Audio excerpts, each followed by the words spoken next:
home with the money. A gambler's money has no home, Jerry. You got to leave with it. Now, people say that, Jerry, but there's they've been here 2 years in a row. Very few times you get to a Final Four. It's very difficult to get here. So I don't believe in that. This is our chance to win a championship. And we've got everything to lose, just like they do. And because it's not easy to get here. You can ask, there are a lot of great coaches that have never had the opportunities with some outstanding teams to get to a Final Four. Now, for us, it's more the unexpected. In 96 and 97 and 93, we thought if we played well, we would have a chance to get to a Final Four, if we played well. But we never expected it. In 96, we did. So, for us, 2005 and 87, and now we didn't expect it. Suddenly, you're here, and you're playing Kentucky, and it's like a flashback. What happened the last 2 weeks? How did we get here? We went through the Big East. We won the Big East. We're cutting down the nets. We're in Portland. We're in Phoenix. We never went back home. We're cutting down the nets, and suddenly we're playing Kentucky. Whoa, where did the year go? And I think that speaks to the senility I have at this point in my life.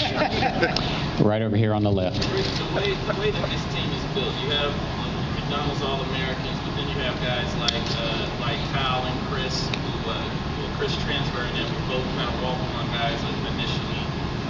Russ and Gorgie are guys that you just kind of discovered. Was that a fundamental difference in how you went about building a roster, or did you kind of just get lucky with some of these guys? No, I don't. Every recruit's different. Russ Smith was a 7th grader, 8th grader when he was at my camp, and he was the MVP, and I never ever considered recruiting him.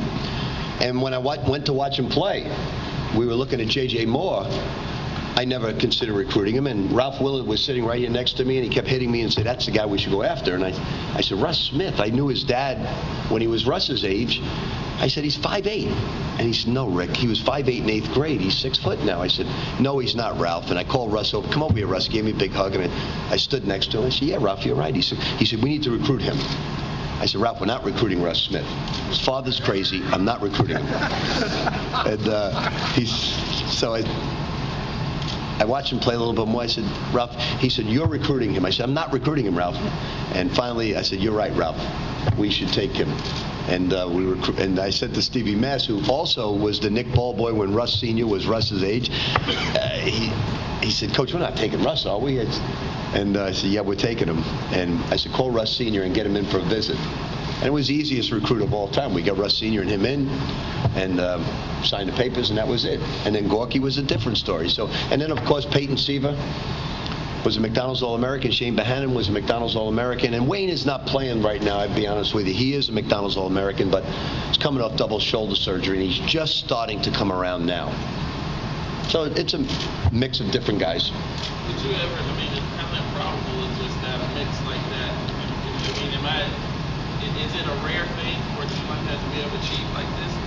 No, I think most teams are like that. Kentucky's is not the norm. Most teams are a mix, whether it's Michigan State or Ohio State or, Kansas probably doesn't even have a McDonald's All-American, but, most teams are like that, a mix of different guys. 2 more questions right here, and then Nancy. Rick, why do you think, since you and Cal downplay your relationship, all these columns from all across the country talk about how you guys don't like each other and this and that, and you guys couldn't downplay it even as much any more than you are? Well, Alan, I've never listened to you when I was there. I've never read the newspapers when I was in town. Yeah. I don't read the newspapers in Louisville, and So all we can do is tell you the truth. I'm as close to John Calipari as I am to Bill Self and Thad Matta. But they don't coach at Louisville and Kentucky, so you're not going to write or listen about it. When John Calipari was a 17-year-old, 16-year-old at 5-star camp, I knew him really well as a camper. Then when he became a counselor from Clarion State, I believe, I knew him really well and thought really highly of him as a young teacher in the game. And not until Memphis did our paths really cross. Now, I was on the committee to pick him as the coach. But not until Memphis did a competitiveness become part of our lives, because Memphis and Louisville were chief competitors. And then at Kentucky now, it's the same thing. But it's the truth. John and I have the same relationship that I have with Dad and I have with Bill Self. We're cordial. If we were at the Marriott in Las Vegas and we were recruiting, we'd have lunch together, have a beer together, and that's our relationship.